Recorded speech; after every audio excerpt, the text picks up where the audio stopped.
Hello everyone.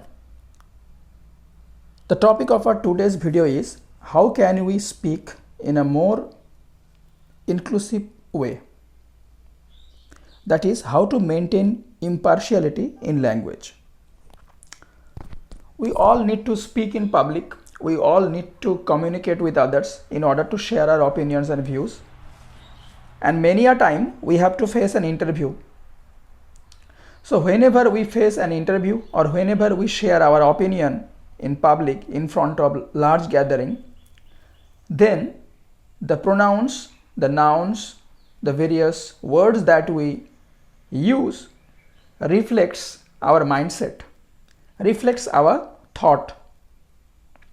So it's very important to maintain impartiality whenever you are speaking with someone or in public or in front of a large gathering. Dear friends, here we need to understand the topic properly.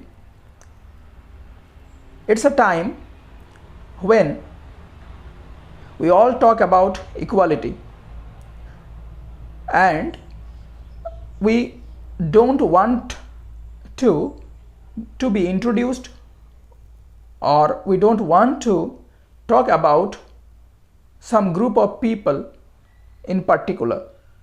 As for example, if I say that man should come forward and help the people who are in need, then here some journalists or the people before whom you are speaking, they can say you that why would just the man come for help? Why would the just man come for help, and what about the woman? A woman may also come forward for help. Are there the men only? Are there the men only who would come and help? What do you mean by this? Women are also helpful. So if you say that next time you would say that women should come forward to help the poor people or to help the people who are in need, then again you are committing the same mistake. Here the woman would say, why would just the woman come and what about the man? So instead of going with the stereotyped gender, man or woman, he or she, we should rather talk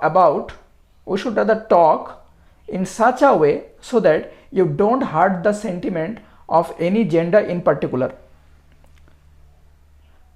So in present day we can also see that there are as masculine gender, feminine gender, and apart from that on various application forms or on various forms you can see there is an option of third gender. So instead of talking about any gender in particular, rather we should go with something that would be impartial and that shows your viewpoint, that how broad-minded you are. So by learning this skill you can make your communicative power or communicative skill more inclusive, and thus you can maintain impartiality in your language. So here let me give you some suggestions. So we should abstain ourselves from using any direct feminine or masculine gender.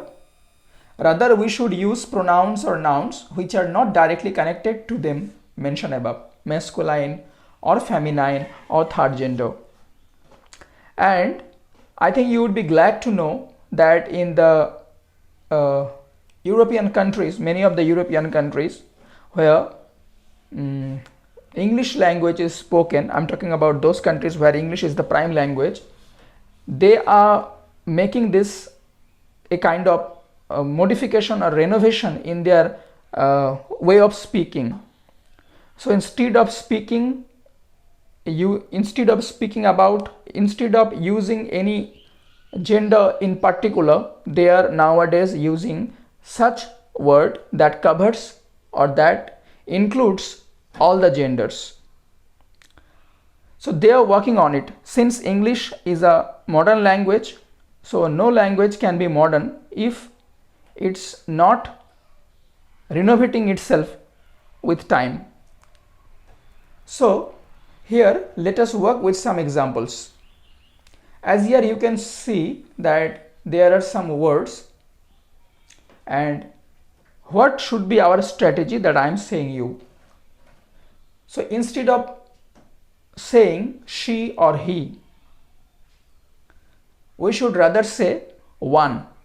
So instead of using any personal pronoun that is directly connected with any gender in particular, we should rather use here what? We should rather use here one, or an individual, or someone. So instead of using she or he, you should use one or someone. Let me give an example. He should come forward to help, or a man should come forward and help the poor people, or he should come forward and help the poor people, or she should come forward, or a woman should come forward and stand by a needy people. So instead of saying he, she, man, woman, we should rather say one should come forward and stand by a needy people, or an individual should come forward and stand by a man or a woman in need, or an individual should come forward and stand by one who is in need. So that's the thing.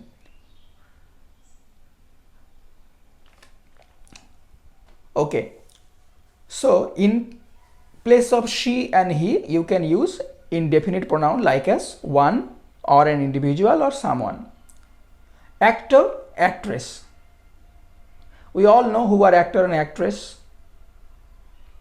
who just act in front of the camera, in front of the audience. So up to a time, actor means the male performers, and up to a time actress used to mean the female performers. But instead of saying actor and actress, rather we should use artists, rather we should say artists. Okay, so instead of saying wife or husband or wife, we can also use a word that is spouse, spouse. I am not prohibiting you from using these words. You can use them when you have to mean them in particular, but suppose you are not referring to anybody in particular, then you can use these types of words, these synonyms, and that would show that you are free from bias. You are not biased, and you are free from partiality. You are broad-minded and you believe in equality. And let me tell you here that whenever you have a talk in public, whenever you speak in front of a large gathering, or before the media, or before the board of interviewers, they just mind it. They just seriously note the words that you speak, the words that you use and say. And whatever you say, that reflects your thought and point of view. So you should be careful about the selection and usage of the words in your conversation. So instead of saying girlfriend or boyfriend, what can we say?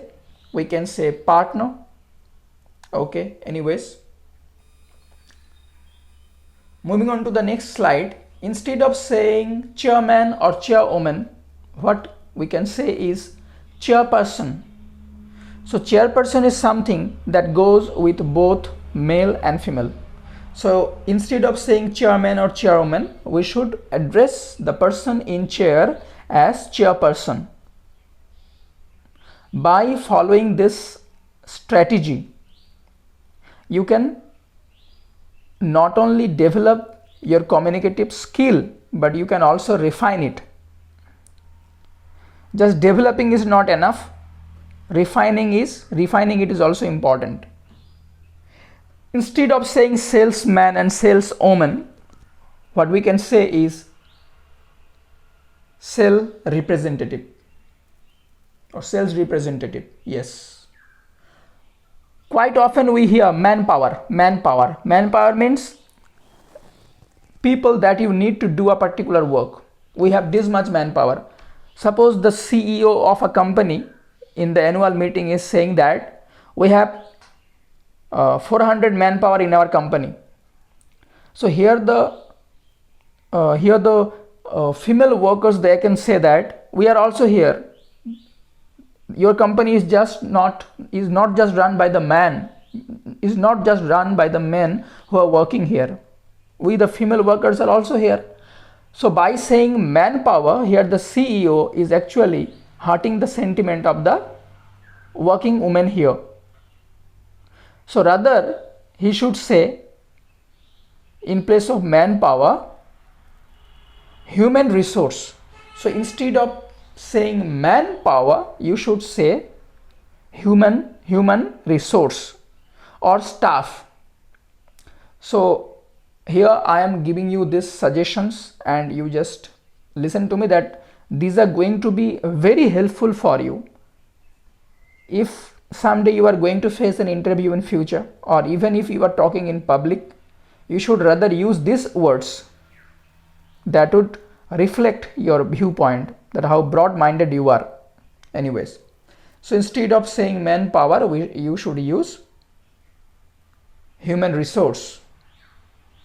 Man-made, anything that is not natural, that is generally called man-made.